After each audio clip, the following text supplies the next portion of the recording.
So hello everyone, welcome to IFS. So मैं लोकेश आलो ने वापस से आपको सीएसआर के एक ऐसे अचीवर से मिलवाना चाहता हूँ। सो हम बात करते हैं राविश से। सो कैसे हो राविश? सबसे हेलो पहला सर। क्वेश्चन मेरा हर किसी से यही होता है। मैं बिल्कुल ठीक हूँ। और कैसा रहा वैसे, क्या खुशी है अभी? वैसे मुझे आपके चेहरे पर लग भी रही है खुशी, पर सर घर में क्या खुशी माहौल बना हुआ है? खुशी तो है, सब बहुत खुश है। और मुझे इतना एक्सपेक्टेड भी नहीं था, इतना तो था मुझे कि क्वालिफाई हो जाएगा, बट AIR का अच्छा। सो क्या था जब आपने कोर्स लिया? वैसे आपका मास्टर्स कब का है और कौन सर से स्ट्रीम का है? सर मैंने मास्टर्स करा है बायोकेमिस्ट्री में from Symbiosis school of biological sciences and my dissertation from IISER Pune. Okay okay, so बढ़िया, आपका एक्सपीरियंस तो अच्छा खासा है फिर। आपको आईएफएस के बारे में कैसे पता चला? मतलब क्या डिसीजन था आपका कि आईएफएस का ऑनलाइन कोर्स लेना है हमें? सर मेरे एक प्रोफेसर थे, उन्होंने मुझे आईफास के बारे में बताया था। तो मैंने उनका ऑनलाइन ऑनलाइन ज्वाइन कर लिया था जब हमारा मास्टर्स खत्म हुआ था। तो फिर मैंने वो करना स्टार्ट किया। तो फिर स्टार्टिंग में तो थोड़ा ओवरवेलमिंग लगा, क्योंकि एक साथ बहुत सारा लेक्चर्स हो जाते थे। फिर लेकिन फिर वो आदत पड़ गई, तो फिर वो रूटीन बन गया। वो अच्छा था। वैसे आपका मास्टर्स कौन से ईयर का है? सर मैंने लास्ट ईयर कंप्लीट करा है जून में। Okay okay. सो तो क्या मैंने है ड्रीम, आगे क्या अ, करना है?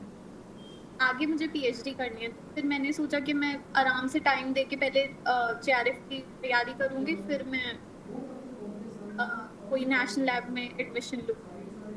ओके ओके, मतलब आपको रिसर्च ही करनी है। जी। ओके ओके, सो बढ़िया है, आपका ड्रीम अच्छा है रिसर्च करने का। और वो होप्स हो आखिरकार आपका पूरा भी होगा, बिकॉज क्योंकि यू आर डेडिकेटेड। सो जब आपने ऑनलाइन कोर्स लिया तो मेरे को ऐसा लगता है कि गर्ल्स के लिए मेजर बहुत सारे काम होते हैं घर में। तो आपने वो सारे कामों को कैसे टैकल किया? मतलब अ, कि आपका क्या शेड्यूल रहा स्टडी का? सर पहले तो जब मैंने ऑनलाइन कोर्स किया था तो मुझे डर लग रहा था कि मैं कर पाऊंगी या नहीं, क्योंकि एक डिस्टेंस होता है कि ऐसा थोड़ा डाउट लगता है कि हम कर पाएंगे या नहीं।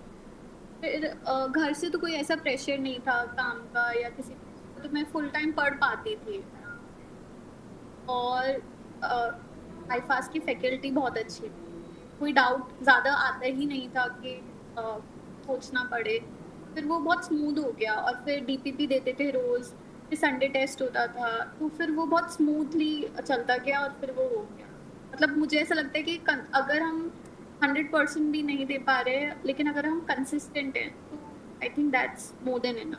Consistency is very important. वैसे किसी किसी दिन ऐसा भी होता होगा ना कि आप लाइव क्लासेस अटेंड ना कर पाओ, तो फिर आप उसको कैसे क्या कि या उसको बैकलॉग में रखते थे? नहीं सर, बहुत रेयरली ऐसा होता था कि लाइव क्लासेस अटेंड नहीं कर पाऊँ मैं। नहीं तो मैं ट्राई करती थी करूँ। अगर नहीं हो पाती थी तो फिर रिकॉर्डेड क्लासेस तो होती, but live any time better होता है। और आपके नोट्स वगैरह कैसे, या फिर वीडियो के जो ऑप्शंस के अंदर आते हैं पीडीएफ, बस उसी से पढ़ा या फिर खुद के नोट्स बनाए? सर मैंने 2 बार नोट्स बनाए थे। पहली बार तो जब क्लास चलती थी तो फुल लेंथ नोट्स बनाए थे। फिर जब जैसे नवंबर में हमारा खत्म हो गया था, तो उसके बाद शॉर्ट नोट्स बनाए थे। तो शॉर्ट नोट्स ने बहुत हेल्प करी लास्ट मोमेंट। आपका पर डे का क्या शेड्यूल होता था कि मुझे ये इतने टाइम क्लासेस लेनी है, एंड देन आप उस डे पर क्या पढ़ते थे? मतलब कि बैकलॉग पढ़ते थे या उस दिन जो पढ़ा है वो पढ़ते थे? सर मैं ऐसा ट्राई करती थी कि जैसे अगर मेरा आज क्लास कंप्लीट हुआ है तो मैं सेम डे रिवीजन कर लूँ उसका, और नोट्स भी सेम डे बना लूँ। और अगर मेरा कुछ बैकलॉग का रह जाता था, तो संडे होता था करने के लिए, वो मैं संडे के लिए शेड्यूल कर देती थी। उससे वो साइकिल नहीं टूटती थी। ऐसा कंटिन्यू। कुछ मेजर इशू जो कि आप शेयर करना चाहते हो कि सर मेरी प्रिपरेशन के अंदर ये बड़ी दिक्कत थी, सो मैंने इसको कर लिया? मतलब कुछ भी ऐसा पर्सनली इशू भी हो सकता है कि नहीं सर थोड़ा, वैसे चलो फैमिली का तो कोई इशू नहीं था, बट होता है ना कि कुछ ऐसा सर्कल्स वगैरह, इन्वायरमेंट वगैरह, जो कि आप शेयर करना चाहते हो अपनी कोई ऐसी यूनिक स्टोरी? नहीं सर, एज सच तो कोई नहीं था, मेरे लिए बहुत स्मूथ था सब। मुझे कोई हर्डल्स नहीं आई, वही नॉर्मल जैसे सबको आती हैं, टाइम मैनेजमेंट और ये सब। बट फिर वो स्टार्टिंग में वो प्रॉब्लम क्रिएट करता है, बट लास्ट में वो आदत हो जाती है। एक चीज मुझे लगी थी कि अगर मैं और ज्यादा टेस्ट, तो फिर मेरे लिए आई थिंक मैं और अच्छा परफॉर्म कर सकती। और ऐसी कौन सी यूनिट रही है इस दौरान की जो बहुत ज़्यादा हार्ड लगी थी एंड देन उसको हम प्रॉपर प्रिपेयर नहीं कर पाए? तो जैसे मैं बायोकेमिस्ट्री की student हूँ, तो मुझे प्लांट फिजियो कभी बहुत बोरिंग लगता था। तो जब स्टार्टिंग में मतलब सर ने क्लासेस ली थी, तो मैं क्लासेस तो मैंने सारी यूनिट्स के अटेंड करी हैं, सबकी। तो जब एग्जाम होने वाला था उससे 1-2 महीने पहले तक, तब मैं मेरा फोकस इम्पोर्टेंट यूनिट्स पे था। आई थिंक 9-10 ऐसी units थी जो मैंने बना रखी थी कि ये मुझे अच्छे से करनी है। बाकी जैसे प्लांट फिजियो है वो मैंने नहीं करी ठीक से, वो मुझे समझ ही नहीं आती वो। सो आपने पीवाईक्यू वगैरह फिर कैसे प्रिपेयर कर, बिकॉज क्योंकि आप तो घर पे थे, सो पीवाईक्यू के लिए क्या सोर्स था आपके पास?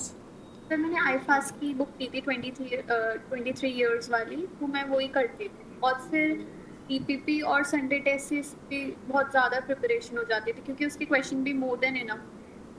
सो ऐसा होता है ना कि मुझे पता है, बिकॉज क्योंकि हम लोग ऑफलाइन में अगर पढ़ाते हैं तो कभी कभार क्या होता है ना कि कुछ चीज़ें जो है पीवाईक्यू के अंदर स्टूडेंट्स को नहीं समझ आती कि सर ये पीवाईक्यू में मुझे डाउट है, मुझे नहीं अंडरस्टैंड हुआ है। तो हम तो उनको फेस टू फेस समझा देते हैं, बट आपके साथ अगर वो इशू होता था तो फिर आप कैसे उसको प्रॉपर टैकल करते थे? सर पहली बात तो कि क्लास में सर इतना स्लो पढ़ाते हैं कि फिर वो आराम से टाइम होता है कि वो इन्फॉर्मेशन को प्रोसेस करने के लिए, तो वो थोड़ा बहुत तब समझ में आता है। फिर एक बार हम रिवाइज करते हैं तब भी समझ में आता है, और फिर ऑनलाइन कोर्स हम अपनी क्वेरी पूछ सकते हैं ऐप के थ्रू, तो उसका भी प्रॉम्प्ट रिप्लाई आ जाता है। तो फिर ऐसे, और लाइव क्लासेस में भी क्वेश्चन पूछ सकते हैं डाउट पे। सो कौन सी ऐसी यूनिट थी बेस्ट आपके लिए कि बस ये वाले अगर कभी यूनिट से क्वेश्चन आए तो आराम से पूरे के पूरे क्वेश्चंस कर लूँगी, ऐसा कुछ? सर बायोकेमिस्ट्री, मैंने बायोकेमिस्ट्री बहुत ज़्यादा रिवीजन किया था, और फिर मैंने मास्टर्स भी बायोकेमिस्ट्री में किया है। और केसी सर पढ़ाते भी बहुत अच्छा है, इनफैक्ट सारी फैकल्टी बहुत अच्छा पढ़ाती है, उसमें इज नो डाउट। और वैसे चलो ठीक है, वो तो सारी बातें सही है कि पढ़ना तो ठीक है, सभी लोग पढ़ते हैं, बट मुझे ऐसा लगता है कि सीएसआर के लिए ना पेपर की एक स्ट्रैटेजी होना चाहिए कि हम लोग ऐसा कुछ अटेम्प्ट करें तो हमारे मार्क्स हो जाए। तो आपकी क्या स्ट्रैटेजी थी उस वक्त पर जब आप पेपर देने गए थे, या जब आप एग्ज़ाम हॉल के अंदर थे उस वक्त पर? सर स्टार्टिंग में तो मुझे जब मैंने मॉक टेस्ट देना स्टार्ट करे थे तो मेरे ज़्यादा अच्छे मार्क्स नहीं आ रहे थे। फिर मैंने 1-2 स्ट्रैटेजी सेशंस देखे आईफास के, कैसे करना है। फिर मैंने वो उसके हिसाब से करके देखा, और फिर मैंने देखा कि मुझे क्या सूट कर रहा है। जैसे बहुत लोग बोलते हैं कि पार्ट सी पहले करना चाहिए क्योंकि वो मैक्सिमम मार्क्स देता है, लेकिन मेरे लिए वो कभी सूट नहीं करा क्योंकि वो बहुत टाइम लगता था। तो मैं हमेशा पहले पार्ट बी करती थी, फिर सी करती थी, फिर ए पे जाती थी। एग्जाम में भी मैंने वही करा था। सो बढ़िया, मतलब ये आपका फर्स्ट अटेम्प्ट था? सर ये मेरा 2 अटेम्प्ट्स तो मैंने मास्टर्स के टाइम पे दिए थे, थर्ड मेरा मास्टर्स के बाद था। तो उसमें फर्स्ट अटेम्प्ट में आई थिंक मेरी 93 परसेंटाइल थी, और सेकंड अटेम्प्ट में मेरी 92 परसेंटाइल थी, जो मैंने मास्टर्स के टाइम पे दिए थे, बट मैंने विदाउट प्रिपरेशन। अच्छा, सो मोस्ट ऑफ बढ़िया। द मतलब ये है कि प्रिपरेशन करने के लिए कोर्स लेना ही, मतलब ठीक है कि हमें गाइडेंस होना बहुत ज़रूरी है। हालांकि यूट्यूब पर भी बहुत सारी चीज़ें मिल जाती है, बट मुझे भी ऐसा लगता है कि शायद हमें गाइडेंस होना चाहिए कि आखिरकार किसी एग्ज़ाम्स को कैसे कैसे टैकल किया जा सके। हाँ, आई अग्री सर। और फिर जैसे कुछ ऐसी इंपॉर्टेंट यूनिट्स है जैसे डेवलपमेंट बायोलॉजी है, और फिर जैसे प्लांट फिजियोलॉजी है, एनिमल फिजियोलॉजी, ऐसी यूनिट्स है कि जो ज़्यादातर आई थिंक करिकुलम में नहीं इंक्लूड करते हैं, तो आई थिंक, और वो इम्पोर्टेंट भी होती है, तो फिर ज़रूरी होता है कोर्स लेना आई थिंक। चलो, सो बढ़िया है। एंड देन कभी कभार ऐसा डीमोटिवेशन जैसा कभी तो लगा होगा, ऐसा तो एज अ ह्यूमन नेचर। तो फिर वो चीज़ कैसे आपने टैकल करी कि कहीं यूट्यूब पर मोटिवेशन वीडियोस? नहीं सर, मैंने ऐसे तो कभी नहीं किया, लेकिन मैं बस ट्राई करती थी। बहुत बार लगता था डिमोटिवेटेड फील होता था, तो मैं ट्राई करती थी कि मैं मतलब मैं अपनी कंसिस्टेंसी ना तोड़ूं, करती रहूं रोज रोज रोज। मैं वो साइकिल ब्रेक। और कौन कौन से एग्ज़ाम्स जो कि आपने फाइट करी है? सर मैंने गेट दिया था, उसमें आई आई क्वालिफाइड गेट, मेरी AIR 122 थी। वैसे आप महाराष्ट्र रीजन से ही हो या अदर किसी? Sir I am from UP. Okay okay. So वहाँ पर भी सेट वगैरह कभी कुछ होती होगी? Sir I haven't heard about. Okay okay, चलो सो बढ़िया है। एंड देन कॉन्ग्रेचुलेशन कि आपका बहुत अच्छा रिजल्ट रहा।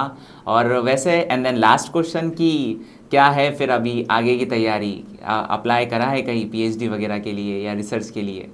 सर अभी मैंने करना स्टार्ट किया है, बहुत सारे यूनिवर्स लैब्स के फॉर्म्स आउट हैं, जैसे एनसीसीएस का भी आउट है और यूनिवर्सिटी ऑफ हैदराबाद के काफ़ी फॉर्म्स है, तो अभी प्रोसेस चल रहा है।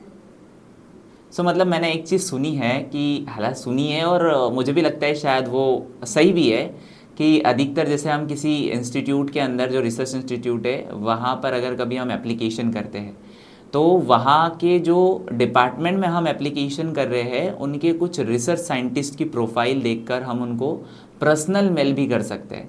और जैसे पर्सनल मेल थोड़ा सा इम्पैक्ट करता है जब हमारा इंटरव्यू शेड्यूल होता है उस वक्त पर। तो क्या आप इस पर एग्री करते हो? Yes sir, I am doing the same. तो आपने किया है फिर ऐसा? Yes sir. ओके। सो वैसे ये वर्क करता है कि अगर हम पर्सनली किसी रिसर्चर को अगर मेल करते हैं तो वो थोड़ा सा एक एक्स्ट्रा एफर्टफुल कंट्रीब्यूशन होता है। एंड देन वो भी है कि वो वर्ड्स हमारे वर्ड्स होने चाहिए, कि एज इट इज़ कहीं से कॉपी पेस्ट नहीं होना चाहिए, तो वो ज़रूर काम करता है। So thank you. And then आपके कुछ वर्ड्स जो कि हमारे इस व्यूवर्स को बहुत ज़्यादा मोटिवेट करे होगे। सो मुझे भी लगता है कि शायद यही स्ट्रैटेजी अगर रखी जाए तो हम ऑनलाइन कोर्स से भी एग्ज़ाम को आराम से क्वालिफाई कर सकते हैं। सो thank you. Thank you so much. Okay, thank you.